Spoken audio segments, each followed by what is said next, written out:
भारत की 110 करोड़ की आबादी की आस्था के प्रतीक भगवान राम की अयोध्या मंदिर की धूम आज पूरी दुनिया में बढ़ चढ़कर बोल रही है। आज पूरा विश्व भगवान राम के रंग में सराबोर होकर नाचने को मजबूर है और खुद को उनसे जोड़कर गौरवान्वित महसूस कर रहा है। आज कन्याकुमारी से लेकर कश्मीर के लाल चौक तक सिर्फ भगवान राम ही दिखाई पड़ रहे हैं। ब्रिटेन के संसद से लेकर अमेरिका के अटलांटा और कई शहरों में भगवान राम की गूंज सुनाई पड़ रही है। आज पूरा भारत राम के रंग में डूबा हुआ नजर आ रहा है और डूबे भी क्यों ना। 500 सालों के इंतजार के बाद इतना भव्य मंदिर जो मिला है। भारत की माननीय अदालत सुप्रीम कोर्ट ने नवंबर 2019 में हिंदुओं के पक्ष में फैसला सुनाते हुए राम मंदिर के लिए 70 एकड़ जमीन की उपलब्धता करवाई थी, जिसके बाद 5 अगस्त 2020 में सनातन के सबसे बड़े हिंदू सम्राट प्रधानमंत्री नरेंद्र मोदी जी ने राम मंदिर निर्माण के लिए पहली ईंट रखकर आधारशिला रखी थी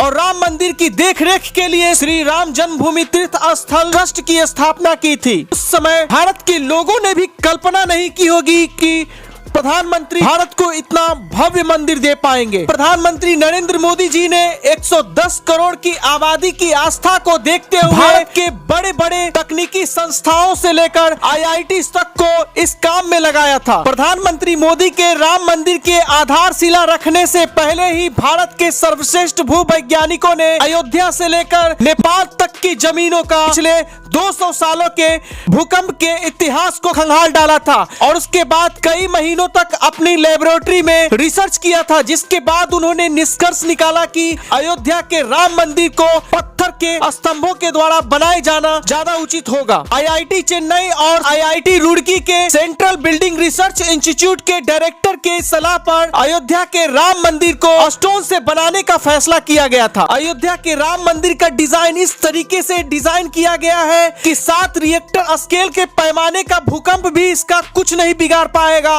और ना ही बड़ा से बड़ा फ्लड्स भी इसके खंभों को हिला पाएगा। अयोध्या के अंदर 70 एकड़ जमीन के 30% भूभाग पर राम मंदिर को बनाने की जिम्मेदारी देश की लार्सन एंड टर्बो कंपनी को दी गई थी, जो टाटा कंसल्टिंग इंजीनियर लिमिटेड के मैनेजमेंट के अंदर काम कर रही है और 70% भूभाग पर पेड़ पौधे लगाए जाएंगे। राम मंदिर के निर्माण में दर्शनार्थी सुविधा केंद्र की भी व्यवस्था की गई है, जिसमें एक साथ 25,000 लोगों के ठहरने की व्यवस्था की जाएगी। इस मंदिर परिसर में राम मंदिर के अलावा महर्षि वाल्मीकि, श्रेष्ठ, विश्वामित्र, अगस्त्य, निषाद राज और माता साबड़ी और ऋषि पत्नी देवी अहिल्या की मंदिर बनाई जाएगी और मंदिर को 3 फेज में बनाया जा रहा है। मंदिर के पहले फेज का निर्माण दिसंबर 2023 में ही पूरा हो गया था, जबकि दूसरे फेज का काम दिसंबर 2024 तक में पूरा कर लिया जाएगा और तीसरा फेज 2025 में पूरा हो जाएगा। अयोध्या मंदिर को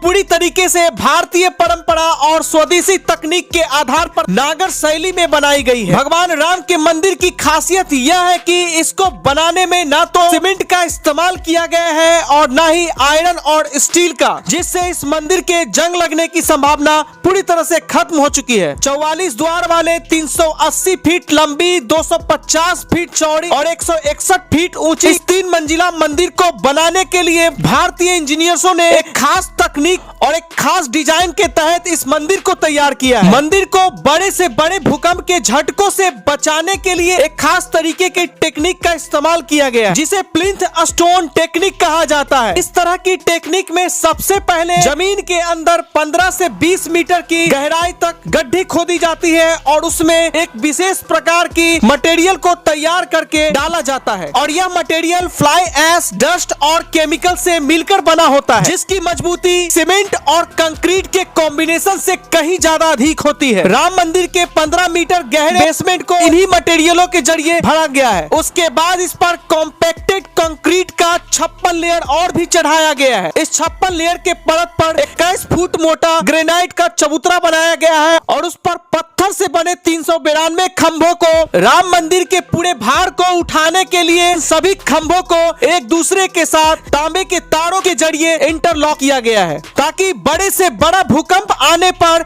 इन्हीं सारे खंभों के सहारे मंदिर का भार पूरे एरिया में डिस्ट्रीब्यूट हो जाए, जिससे मंदिर के गिरने की संभावना लगभग ना के बराबर हो जाएगी और यह मंदिर पूरे 1000 वर्ष तक यूं ही टिका रहेगा और इसे किसी भी प्रकार के रिपेयरिंग की जरूरत भी नहीं पड़ेगी। मंदिर में ज्यादा से ज्यादा पत्थर के खंभों का इस्तेमाल इसीलिए किया गया है क्योंकि सीमेंट और कंक्रीट से बनाए गए खंभों के मुकाबले ज्यादा टिकाऊ होते हैं। मंदिर के पत्थर के स्तंभों पर आंध्र प्रदेश, तमिलनाडु और महाराष्ट्र के कलाकारों ने अपनी कला का जौहर दिखाया है। मंदिर के निर्माण में जहां 150 से ज्यादा स्पेशलिस्ट इंजीनियरों की एक फौज लगी हुई है, तो वहीं 4000 से अधिक कुशल कारीगरों को इस काम में लगाया गया है, जिन्होंने अपनी बेहतरीन कारीगरी का नमूना पेश करके पूरी दुनिया को आश्चर्यचकित कर दिया है और पूरी दुनिया में भारत की कुशल दक्षता का लोहा मनवाने पर मजबूर किया है। आज जो अयोध्या में भव्य राम मंदिर खड़ा है, वह सिर्फ भारत की धार्मिक तीर्थ स्थल का प्रतीक नहीं है, बल्कि यह 110 करोड़ लोगों की आस्था का केंद्र बिंदु होते हुए भारत की प्राचीन सनातन संस्कृति को समेटे हुए आधुनिक भारत की मॉडर्न साइंस एंड टेक्नोलॉजी और डिजाइन का एक अकल्पनीय नमूना भी पेश कर रहा है, जो साफ तौर पर भारतीय इंजीनियर्सों, वैज्ञानिकों और भारतीय मजदूरों की दक्षता को प्रदर्शित करता है।